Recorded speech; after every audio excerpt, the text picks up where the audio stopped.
طالبانو په کابل کې د قطر وزیر په کومه خبره سخت خفه کړ.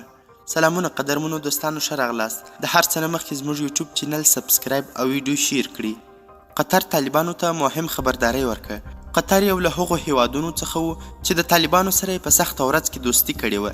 په داسې وخت کې چې طالبانو باندې ټولې دنیا لارې تړلې وې، د قطر هیواد دې ته تیاری وښوده چې دوی ته په پلازمینه دوحه کې سیاسي دفتر او نور پراخ امکانات ورکړي. خو اوس طالبانو داسې کار کړی چې د قطر د بهرنیو چارو وزیر ورڅخه سخت خفه شوی دی. د قطر د بهرنیو چارو وزیر ویلي دي چې دوی طالبانو ته ځای ورکړ. په نړیوال سیاسي مشروعیت او نړیوال سټیج کې مو د هغوی د مطرح کېدو کې مرسته وکړه، خو اوس طالبان لګیا دي او داسې څه یې کړي چې موږ ټول خفه یو. یاد وزیر ویلي دي دوی ټولو هیله درلوده چې طالبان بدل شوي دي. ده وویل چې قطر هم یو اسلامي هیواد دی، کفري هیواد نه دی، نو ښځې پکې کار او ژوند کوي. خو طالبانو لا په کابل کې هم نجونو ته صرف ښوونځي ته د تګ اجازه نه ده ورکړې.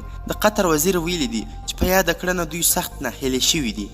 قدرمنو لیدونکو، زیاته مننه چې ویډیو مو تر پایه وکتل. تر بیا او بلې ویډیو د الله په امان.